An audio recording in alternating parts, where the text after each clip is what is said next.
Hello everyone. तो जैसा कि आप सभी लोगों को पता होगा कि जो आपकी आरपीएस, आरपीएफ, आपकी एसआई और कांस्टेबल की जो है वैकेंसी आने वाली है। तो अब उन स्टूडेंट्स के बारे में यहाँ पर बात करने वाले हैं कि जो एसएससी की तैयारी कर रहे हैं, स्पेशली जो जीडी और सीपीओ एसआई की तैयारी करते हैं, यानी कि जिनका फिजिकल अच्छा है, और या फिर जो दिल्ली पुलिस एसआई की या दिल्ली पुलिस कांस्टेबल की तैयारी कर रहे थे, उनका फाइनल मेरिट में नहीं हुआ या इस बार फिजिकल नहीं निकला। तो ये जो जॉब आपके लिए होने वाली है, आरपीएफ चाहे एसआई की हो या फिर आपके लिए कांस्टेबल की हो, आपको यूनिफॉर्म भी मिल जाएगा, यानी कि यूनिफॉर्म वाली जॉब भी मिलेगी। और एसएससी की जो आपकी तैयारी है उसको किस डायरेक्शन में आपको मैनेज करना है कि आप एसएससी के एग्जाम के लिए भी प्रिपेयर हैं सारे, और आपका आरपीएफ साथ में जो कांस्टेबल और एसआई है इसके भी एग्जाम को आप क्रैक कर पाएं। तो इसमें यही डिस्कस करने वाले हैं कि आपके जो एसएससी स्टूडेंट हैं उनको किस तरह से मैनेज करना है। दूसरा है कि आपकी एज क्या रहेगी, और वैकेंसी तो आप सभी को ऑलरेडी पता ही चल गई होगी। और सिलेबस आपका क्या रहेगा, किस तरह से आपका मार्जिन हर सब्जेक्ट का रहने वाला है, जो कि आपके एसएससी के एग्जाम से मैच करने वाला है। और बाकी एग्जाम जो है आपका कब तक हो सकता है, यानी कितना टाइम अभी आपके पास में है, और क्या इसमें भी एसएससी की तरह नॉर्मलाइजेशन होता है।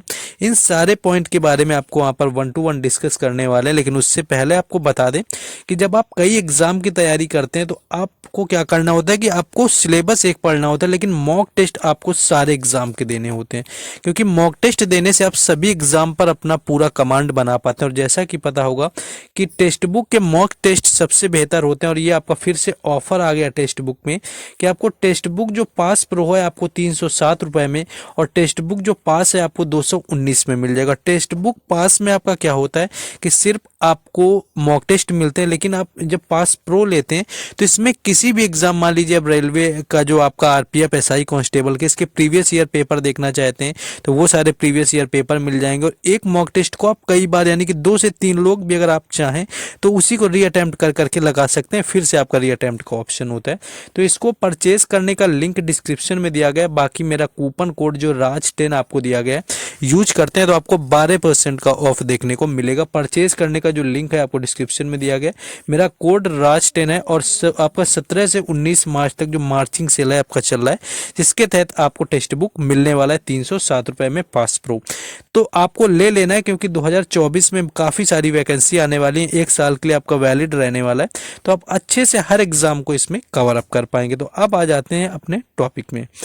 देखिए, आपको पता होगा कि एसएससी के जो स्टूडेंट होते हैं उनका जो टॉपिक होता है, यानी सिलेबस होता है, मोस्टली जो वो लोग पढ़ते हैं, एक तो इनका इंग्लिश हो जाता है, और इंग्लिश के साथ में वो लोग रीजनिंग पढ़ते हैं, रीजनिंग के साथ में उनका मैथ्स होता है, और मैथ्स के साथ में एक इंग्लिश सब्जेक्ट जुड़ जाता है। ये 4 सब्जेक्ट होते हैं।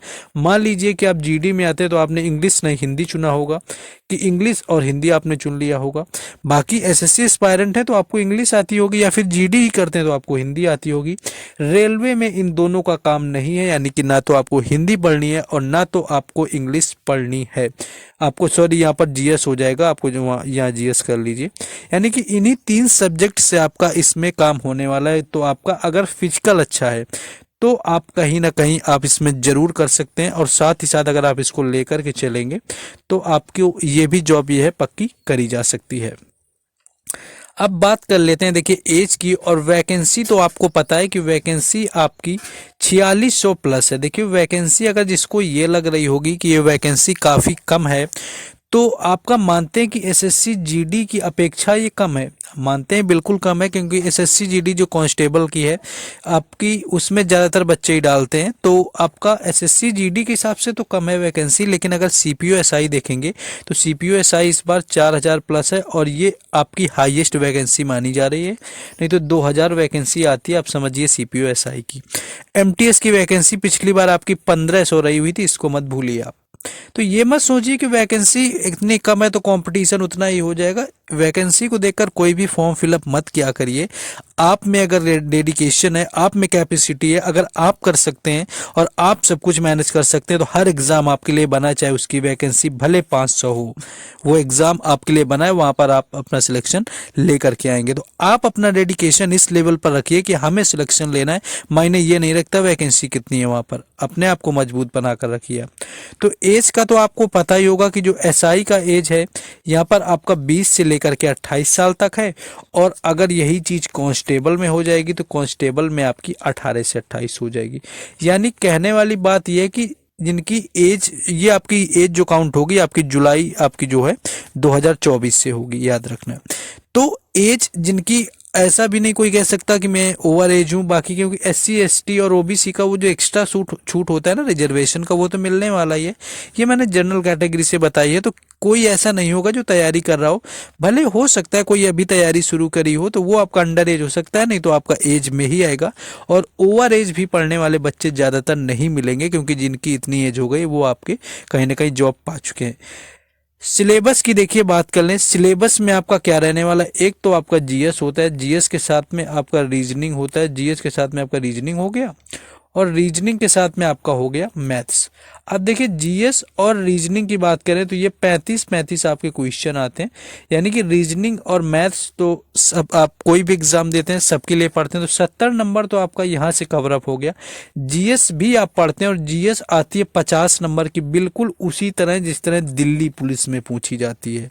तो ये भी नहीं कि GS काफ़ी पूछी जा रही, 50 नंबर कितनी कहाँ आती है, तो दिल्ली पुलिस में आपके 50 नंबर की GK आती है, फिर भी लोग स्कोर करते हैं। GK तो सबके लिए GK, ऐसा तो है नहीं किसी के लिए वो रीजनिंग बन जाएगी।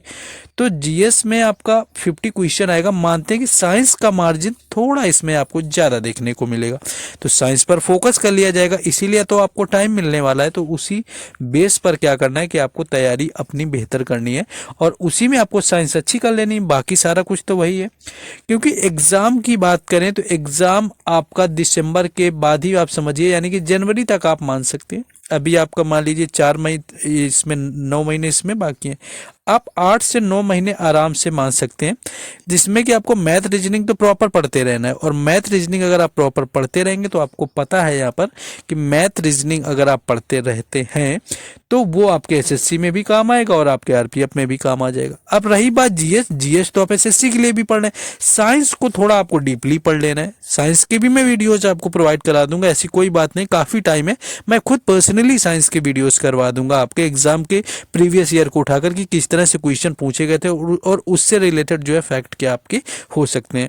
तो उसके लिए बिल्कुल परेशान नहीं होना है। तो ये है आपका सिलेबस के तौर पर। और रही बात नॉर्मलाइजेशन की, देखिए नॉर्मलाइजेशन का कितना क्या होता है, यानी कि SSC की तरह ही होता है या नॉर्मलाइज नहीं होता है। तो नॉर्मलाइजेशन सबका ही नॉर्मलाइजेशन वही चीज़ होता है, SSC की तरह ही आपका नॉर्मलाइजेशन होता है। इसके अंदर भी लास्ट ईयर की वैकेंसी में 20 से 25 नंबर का नॉर्मलाइजेशन देखने को मिला हुआ था। देखिए जैसा कि नॉर्मलाइजेशन काफ़ी ज़्यादा बढ़ता है तो वो कट ऑफ आप लोगों को ज़्यादा दिखती है। तो जिसका नॉर्मलाइजेशन बिल्कुल 2 या 4 नंबर बढ़ेगा उसकी कट ऑफ आपको एक एवरेज देखने को मिलेगी, और किसी की कट ऑफ ज़्यादा लग रही है तो वहाँ पर 20 से 30 नंबर नॉर्मलाइज हो जाते हैं। तो ये आपको डिटेल देनी थी कि अगर SSC एस्पायरेंट हैं तो आपके लिए एक मौका है, अच्छे से तैयारी करिए और आप इस एग्ज़ाम में क्वालिफाई करिए और अब एक जॉब लीजिए। बाकी आपको हम बता ही चुके हैं, हर अपडेट आपको टेलीग्राम चैनल और व्हाट्सएप ग्रुप वगैरह पर मिलती है, वहाँ से आप जुड़ जाइए। दोनों के लिंक डिस्क्रिप्शन में, टेक्स्ट बुक परचेज करने का भी लिंक आपको डिस्क्रिप्शन में दिया गया है। टेक्स्ट बुक आपको सारे एग्जाम में इतनी हेल्प करता है, इतनी एक्यूरेसी आपकी मेंटेन होती है सारी चीज़ें। जब आप, अगर आपने परचेज नहीं किया हुआ है तो आप परचेज करिए, तब आप देख पाएंगे, या जो लोग यूज करते हैं आप उनसे बात करिए कि टेक्स्ट बुक किस तरह से हमें बेनिफिट देता है, तब आप चीज़ों को समझ पाएंगे। And this is light and do like the videos and do share, और रेगुलर जुड़े रहिए। आपको इसी तरह के अपडेट और GK GS के वीडियोज़ हम प्रोवाइड कराते रहेंगे। और जैसा कि आपको एनालिसिस वगैरह तो पता ही है कि हम किस लेवल पर आपको करवाते हैं, किस तरह से आपको हम एनालिसिस, जिन लोगों ने GD का देखा होगा उनको पता होगा कि एनालिसिस किसी भी एग्जाम का हो वो किस लेवल पर मैं कराता हूँ।